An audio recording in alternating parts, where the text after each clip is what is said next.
Today on The Real Story, new leadership at Eversource. Joe Nolan now taking the helm at the power company's chairman, CEO, and president. This as Eversource continues to stare down criticism for its response to Tropical Storm Isaias last summer. What are his priorities and how does he plan to improve the relationship with customers, lawmakers, and regulators? And leaving the GOP behind, a Glastonbury town council member is quitting the Republican Party, saying it no longer represents American values. Chip Beckett leaving his leadership position behind and telling us this morning what the final straw was for his decision. He explains. It's all today on The Real Story.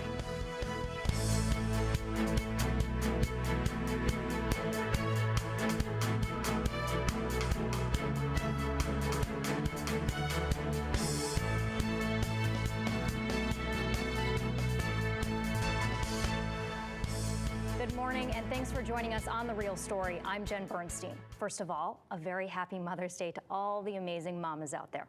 So today on The Real Story, we are going to meet the new leader of Eversource.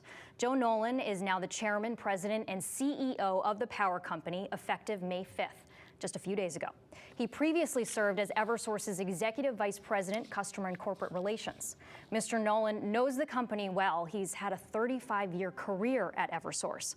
The former president and CEO, Jim Judge, is now the executive chairman of the board. The switch in leadership comes after the company faced a year of intense criticism for its response to Tropical Storm Isaias. Last summer, the storm blew through Connecticut with damaging winds and tornado warnings, leading to extensive power outages, hundreds of thousands of people without power. The preparations and response put Eversource under a microscope.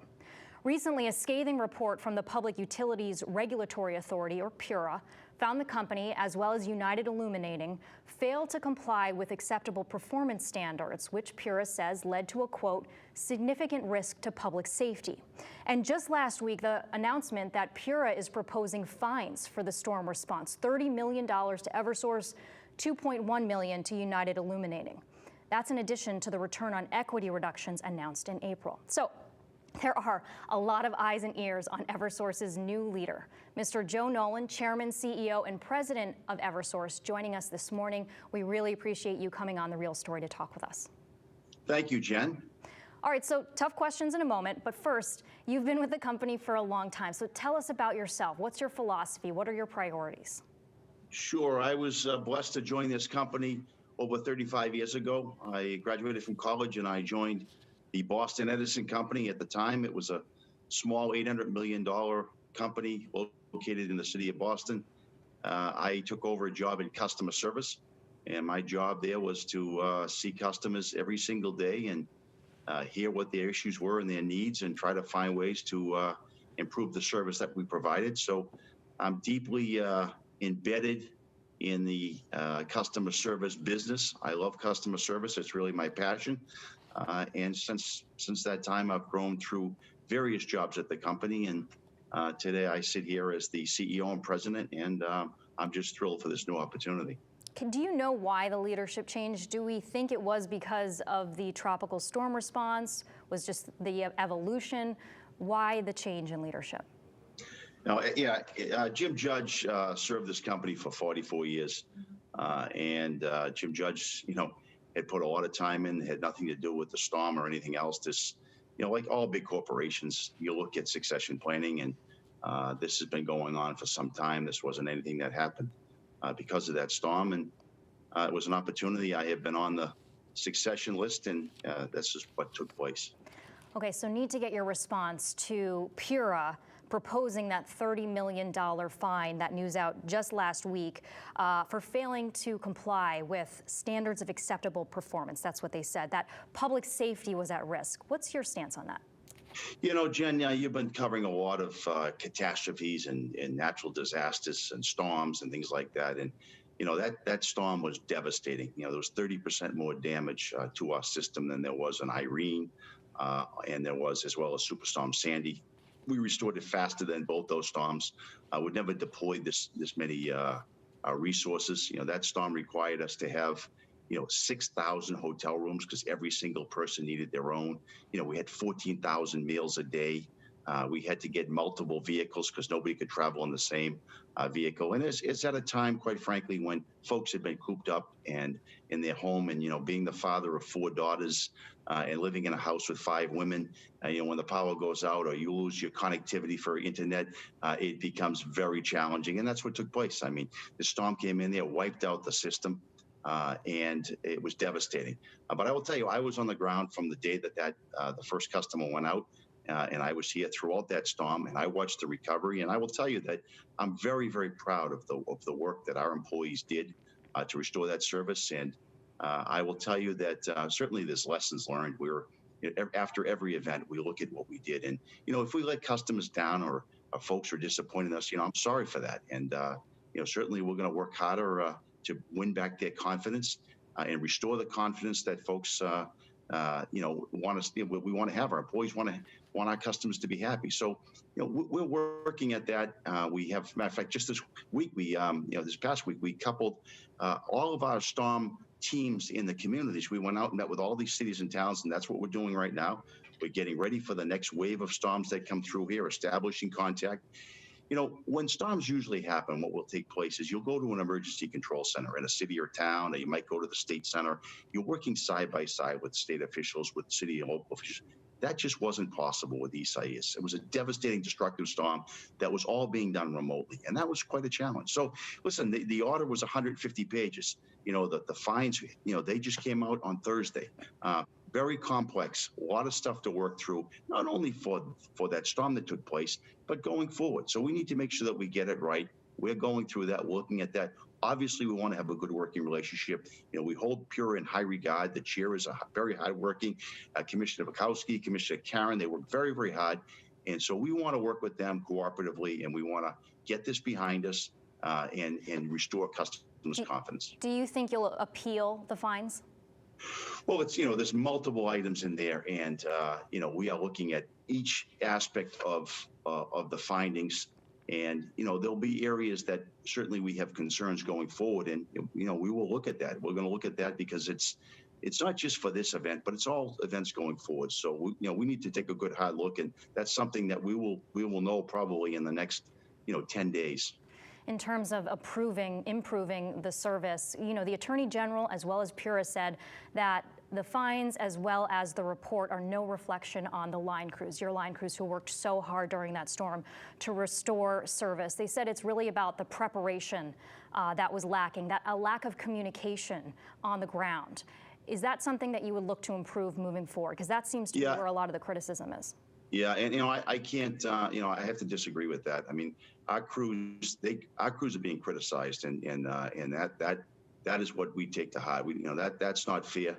They may want to say it's on us, but those folks are out there, and as you know, there's a new standard that they're looking for, which is 96 hours. They want power restored, and I got to tell you that when you're putting crews out there in the field after a devastating storm like that, you see it. You've been out there. You're a very, very active reporter when crisis occurs.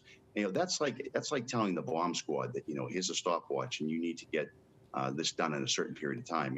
When those lines are on the ground, you've got a plan that those are live, and folks have generators lined. They can be back feeding into the system, and it's a great concern to us. That our employees' safety would be in jeopardy. I will tell you the other thing, this misconception around preparation. When a storm is coming up from the south, we rely on crews from the south, obviously from Florida and all the way up to Carolinas. Nobody, and we don't do it ourselves. We will not release any crews. We can't allocate crews. We can't tell you if we're going to give you crews. In that circumstance, we had crews coming from Canada. Crews were all lined up. They were en route. They came here. Crews, we get them from the west. We put 100 line folks on a plane, brought them here. We have equipment that we're able to deploy. But the crews that we wanted to get really from the south, you have to wait till the storm moves through, and that's when you get your crews. So this notion that you can get 2,500 crews that could sit here and throughout service territory and then move out after a storm passes, it's unrealistic. It's just not going to happen. There's not a utility in the country that can do that. Now, I will tell you, just yesterday we had a call with a couple of the CEOs from New Jersey and New York, and we talked about, do we want to expand the geography around mutual aid? So maybe we pick up some of the some of the utilities in the West, the Midwest, Michigan. We've got great relations with the CEO at DTE Energy in Michigan, which that would be a nice little match because that geographic diversity is perfect. We can get their crews, we can help them, and when they're in need. So that's the type of thinking that we're doing, going forward in order to improve. So you're saying try to get crews in addition to just waiting for the ones down south, being able to pull them from out west as well. West, yeah, and way out west. I mean, we go to Washington State, California. Those are existing relationships. I mean, we have brought them in from Washington.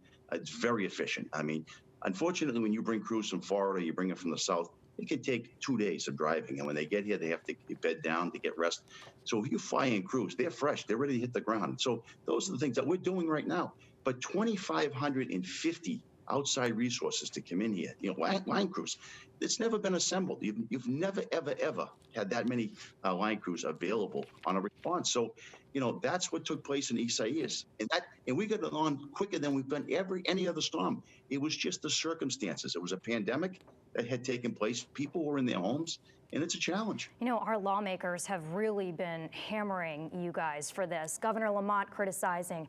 Our Attorney General, William Tong, called it a disaster. And, he is really pushing you all on this.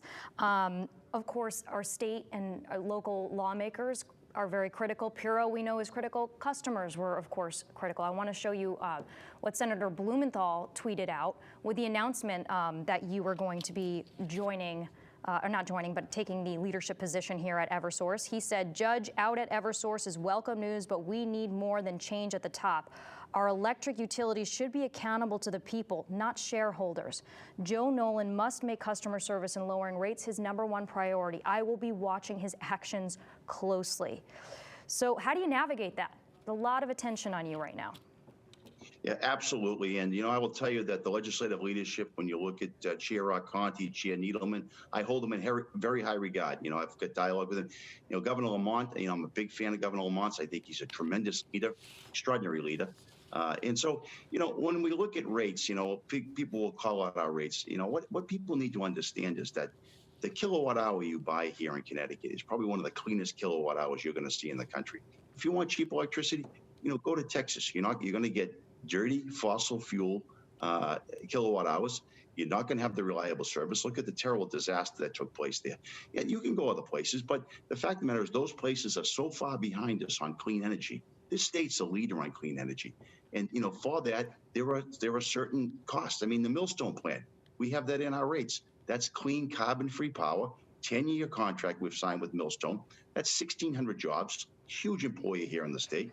And that's good. That's good for everybody in the state. So that's what drives costs. And we have energy efficiency programs helping customers use less energy. So, yeah, you can look at states with far less cost energy, but look at the composition of the kilowatt hour. Is it clean? I will tell you it's not. If you, as a customer, look at your bill, and this has been an issue, right? You're talking about the rates right now. Delivery charges can be more, sometimes double, if not more than double, than the electricity usage, the cost of the electricity that you use. As a customer, someone looks at that and says, why? Yeah, so on the delivery, there are other charges. There are some state mandated charges. There's the Millstone charges. Those are some what we call non-bypassable. And there are certain things that, this clean energy agenda we have in the state is put on that bill. And I think, Jen, what you really have to do is you need to do the anatomy of the bill. And we're happy to sit down and break that down. But all those charges aren't going to Eversource in terms of delivery. There are other things that we become, a toll collector, a tax collector of these other charges.